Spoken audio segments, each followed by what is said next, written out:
Hello, in this video I want to show you all available gestures and motions on Xiaomi Redmi 13C. And to do this, we'll need to open our settings, then scroll all the way down and enter additional settings. Here you should find gesture shortcuts.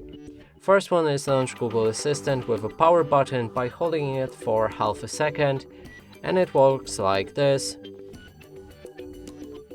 Then next one will be on how to take a screenshot. You can slide 3 fingers down to take a screenshot, and also use combination of volume down and a power key. Then launch camera. You can launch camera with double press of a power button or double press volume down when your phone is locked. So on unlocked phone it works like this, and when your phone is locked it works like this.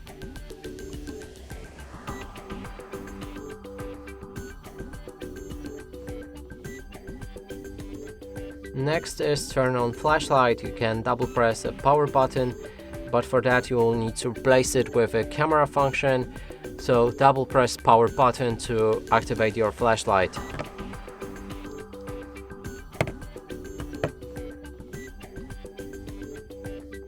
And the last one is double tap a fingerprint sensor to pick one of the actions that will be performed. For example, take a screenshot. And don't press it, just tap on your fingerprint scanner and it will take a screenshot in this example. And that's it for this video. Hope you like it. Please consider subscribing to our channel, leave a like and a comment below.